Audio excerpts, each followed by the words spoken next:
Hello everyone, कैसे हैं आप?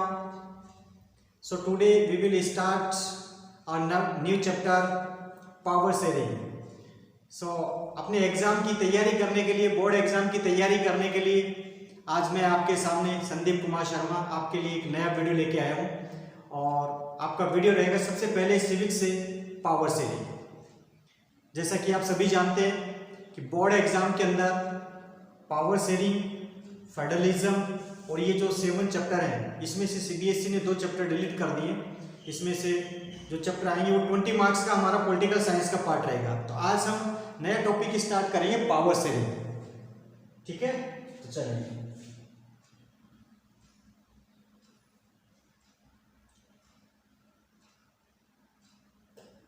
सो डियर स्टूडेंट्स, सबसे पहले हम पढ़ेंगे पावर शेयरिंग क्यों जरूरी है। Why do we need the power sharing? Power sharing की क्यों जरूरत है?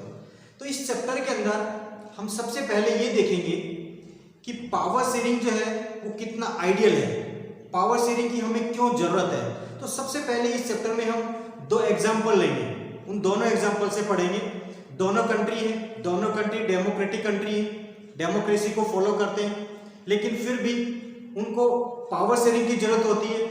दोनों के अंदर डिफरेंट डाइवर्सिटी है, डिफरेंट कल्चर के लोग हैं, लेकिन किस तरह से वो दोनों कंट्री अपने यहाँ जो डाइवर्सिटी है उसको अकोमोडेट करते हैं, वो इस चैप्टर में दिया गया है। एक कंट्री है वो पावर शेयरिंग के पाथ को अडॉप्ट करता है, दूसरा कंट्री पावर शेयरिंग के पाथ को अडॉप्ट नहीं करता है। तो जो कंट्री पावर शेयरिंग के पाथ को अडॉप्ट करता है वो कंट्री आज भी एक डेवलप्ड कंट्री है, और जिस कंट्री के अंदर पावर शेयरिंग के पाथ को अडॉप्ट नहीं किया जाता है उस कंट्री के अंदर आज भी कॉन्फ्लिक्ट क्रिएट हो रहा है, और उस कंट्री के अंदर सिविल वार भी हुआ है, जिसके अंदर बहुत ज़्यादा लोगों ने अपनी लाइफ को खो दिया, बहुत ज़्यादा प्रॉपर्टी डैमेज हो गई, और काफ़ी लोगों ने वहाँ पर अपने कंट्री को भी छोड़ दिया है। तो सबसे पहले हम कंट्री के बारे में पढ़ेंगे, और उस कंट्री का नाम है बेल्जियम।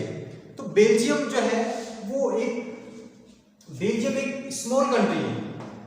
बेल्जियम एक यूरोप का स्मॉल कंट्री है, ठीक है, और ये यूरोपियन कंट्री है। सबसे पहले हम बात करेंगे इसकी एथनिक कंपोजिशन की। इसकी एथनिक कंपोजिशन क्या है, मतलब किस किस तरह के लोग वहां पर रहते हैं, तो उसके बारे में बात करेंगे।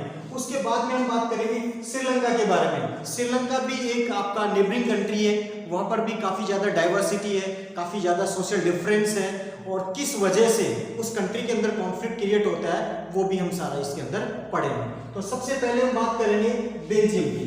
देखो, बेल्जियम जो है वो एक यूरोपियन कंट्री है।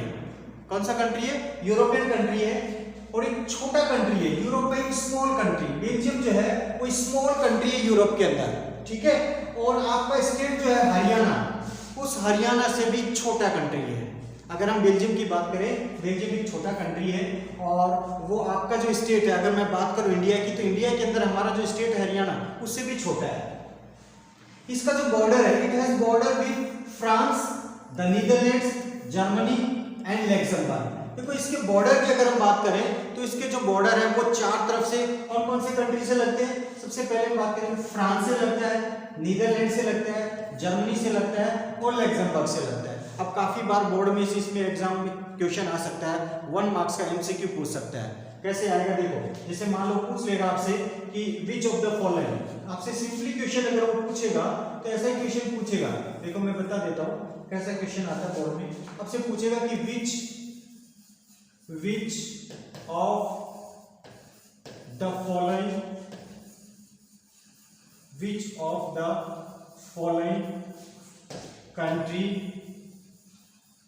which of the following country has not the borders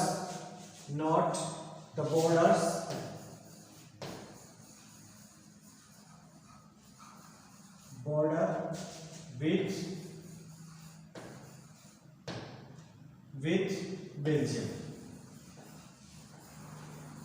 ठीक है। ऐसा क्वेश्चन आएगा, 4 ऑप्शन दे देगा आपको। आपसे पूछेगा सिंपली कि which of the following country has not the border with Belgium, इनमें से किस कंट्री का बॉर्डर बेल्जियम के साथ में नहीं लगता है। और इसमें से 3 एग्जांपल दे देगा आपको। एक इसमें दे देगा फ्रांस का एग्जांपल दे देगा, दूसरा नीदरलैंड, एक जर्मनी, और एक दे देगा इटली, ठीक है। तो इस तरह का बोर्ड में आपको 1 मार्क्स का जो क्वेश्चन है, एमसीक्यू क्वेश्चन, बोर्ड में कई बार ऐसे क्वेश्चन आते हैं, तो इसको जरा सा देख लेना, ठीक है। अब नेक्स्ट हम बात करेंगे, देखिए नेक्स्ट हम बात करेंगे किसके बारे में, बेल्जियम के बारे में बात चल रही है, तो हम इसकी एथनिक कंपोजिशन के बारे में भी बात करेंगे, ठीक है ना। अब देखो, पहले हमने इसके बॉर्डर की बात की है। बेल्जियम एक छोटा कंट्री है, यूरोपियन कंट्री है, और इसका जो बॉर्डर है वो किसके साथ में लगता है, बॉर्डर फ्रांस, नीदरलैंड, जर्मनी और लग्जमबर्ग के साथ। अगर इसकी पॉपुलेशन की बात करें, it has population little over 1 crore. इसकी जो पॉपुलेशन है वो 1 करोड़ से थोड़ा सा ज्यादा है, about half of the population of Haryana की। इट मींस हरियाणा की जो पॉपुलेशन है उसकी हाफ पॉपुलेशन इस कंट्री की, बेल्जियम की, ठीक है। चलिए नेक्स्ट बात करते हैं एथनिक कंपोजिशन। अब इसकी एथनिक क्या होता है, एथनिक होती है जैसे हमारे इंडिया के अंदर जो कास्ट होती है ना, वैसे एथनिक ग्रुप होते हैं जिसके अंदर लोग जो है वो अपने आप को similar kind of descent consider करते हैं, और वो उसी पर्टिकुलर कास्ट के जो रूल है, रेगुलेशन है, उस एथनिक ग्रुप के उसी को फॉलो करते हैं, ठीक है। तो यहाँ की अगर एथनिक कंपोजिशन की बात करें तो वो बड़ी ही क्या है, कॉम्प्लेक्स है। कॉम्प्लेक्स का मतलब बड़ी जटिल है। यहाँ की जो एथनिक कंपोजिशन है बेल्जियम की वो बड़ी जटिल है। अब देखिए ये आपका एथनिक कंपोजिशन के रिगार्डिंग अगर हम बात करें तो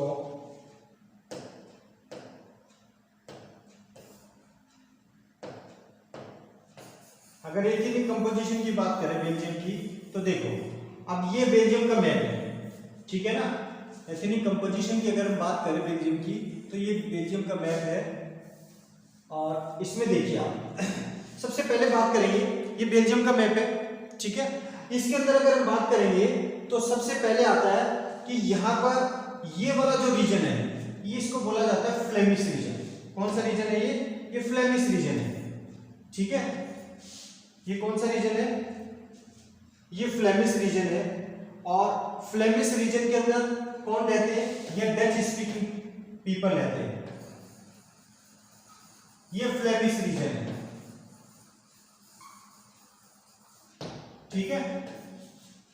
अगर हम पूरी कंट्री की बात करें तो ये वाला रीजन है, ये फ्लेमिश रीजन है, और ये वाला रीजन है इसको बोलते हैं वेलोनिया रीजन। क्या बोलते हैं, वेलोनिया रीजन, ठीक है।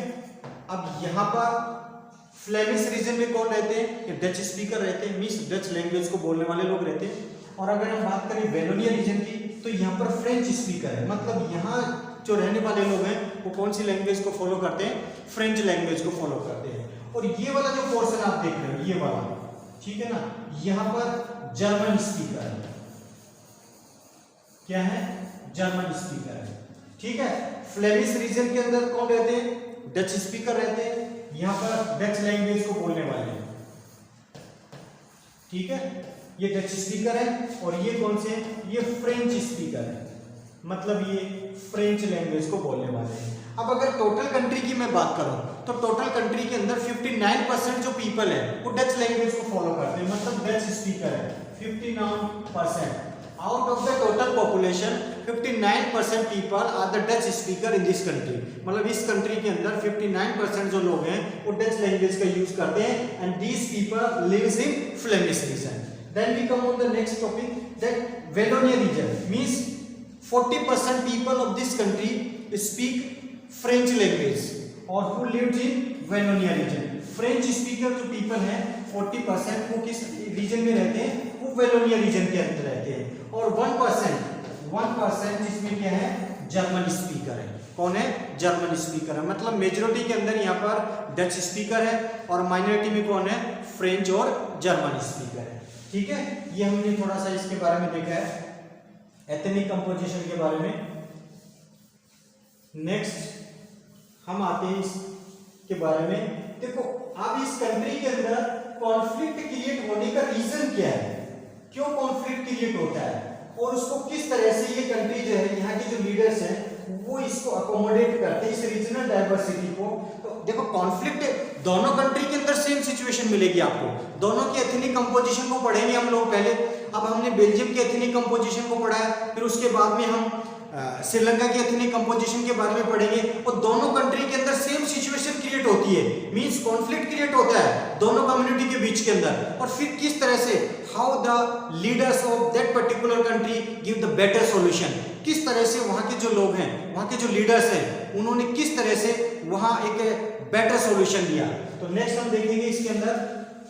अब जैसे हम बेल्जियम के बारे में पढ़ रहे थे तो मैंने बताया कि कंट्री की जो टोटल पॉपुलेशन है उसके 59% क्या है फ्लेमिश रीजन के अंदर रहते हैं। वो कौन सी लैंग्वेज यूज करते हैं, डच लैंग्वेज को यूज करते हैं, जो मैंने आपको पहले एक्सप्लेन कर दिया है, ठीक है। अनदर 40% जो कहां पर रहते हैं, वेलोनिया रीजन के अंदर, वो कौन सी लैंग्वेज बोलते हैं, फ्रेंच स्पीकिंग, फ्रेंच लैंग्वेज को बोलने वाले लोग हैं। और 1% जो है रिमेनिंग 1% वो कौन सी लैंग्वेज को यूज करते हैं, जर्मन लैंग्वेज को यूज करते हैं। तो हमने एथनिक कंपोजिशन के बारे में देखा। अब देखो देन आफ्टर हम डिस्कस करते हैं वहां की कैपिटल सिटी। तो बेल्जियम की कैपिटल सिटी है ब्रसेल्स। कौन सी है, ब्रसेल्स। ब्रसेल्स के अंदर देखिए 80% कौन है, 80% यहाँ पर फ्रेंच स्पीकर है, means the people who are majority in the country, now they are minority in the capital city Brussels, and the people who are minority in the country are majority in the capital city Brussels। मतलब 80% जो French speaker जो थे, अगर मैं French speaker की बात करूं तो अगर मैं कंट्री लेवल पे बात करूं तो फ्रेंच स्पीकर कितने थे, 40%, ठीक है। और अगर यहां मैं बात करूं कैपिटल सिटी में तो ये कितने, 80%, ठीक है।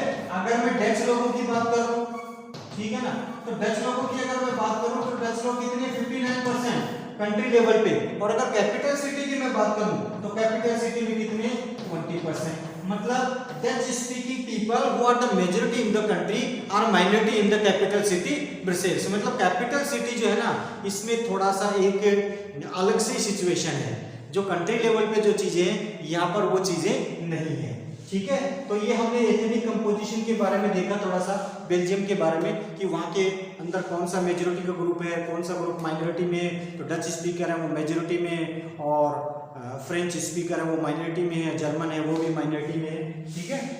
अब नेक्स्ट हम देखते हैं क्या होता है। देखो अब क्या होता है,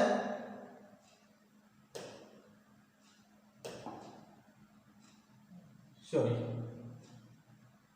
देखिए, अब अगर हम बात करें तो हम देखेंगे कि ये तो उसकी एथनिक कंपोजिशन है, फिर इस कम्युनिटी के बीच में कैसे कॉन्फ्लिक्ट क्रिएट होता है, इन दोनों कम्युनिटी के बीच में कैसे कॉन्फ्लिक्ट क्रिएट होता है। अब देखिए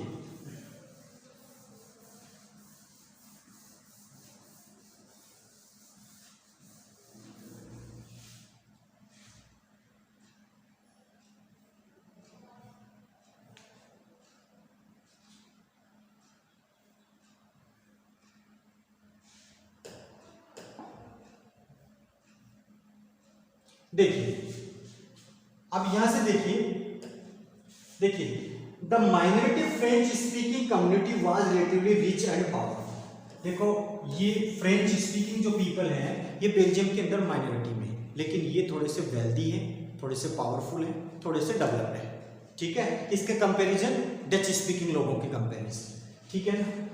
this was resulted by the Dutch speaking community who got the benefit of economic development and education much better. और यही जो चीज है ना, इसी चीज ने डच स्पीकिंग जो पीपल है ना उनके बीच में कहीं ना कहीं रिजेंटमेंट क्रिएट कर दिया। रिजेंटमेंट का मतलब उनके अंदर नाराजगी क्रिएट कर दी, क्या कि this community got the economic benefit and education much later as compare to the French speaking people. उनके कंपैरिजन इनको एजुकेशन और इनका जो डेवलपमेंट है, इकोनॉमिक जो डेवलपमेंट है वो बहुत बाद में इनको मिला।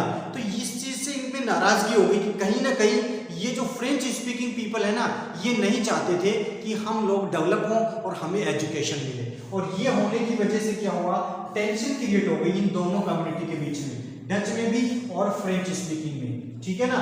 और वो कब होती है, 1950 से 1960 के बीच में। मतलब 1950 से लेके और 1960 के बीच के अंदर this thing create the conflict between both of the communities. इन दोनों कम्युनिटी के बीच में इस चीज ने कहीं ना कहीं ये कॉन्फ्लिक्ट क्रिएट कर दिया।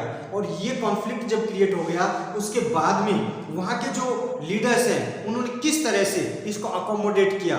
मींस डेमोक्रेसी वहां भी है, डेमोक्रेसी दूसरे कंट्री के बारे में पढ़ेंगे, वहां भी आपको डेमोक्रेसी मिलेगी, लेकिन यहाँ के जो लीडर हैं उन्होंने किस तरह से जो पावर शेयरिंग की जो डिमांड उठी उसको किस तरह से अकोमोडेट किया, किस तरह से पावर को शेयरिंग किया, उसके बारे में हम अगले वीडियो में पढ़ेंगे। Okay, thank you.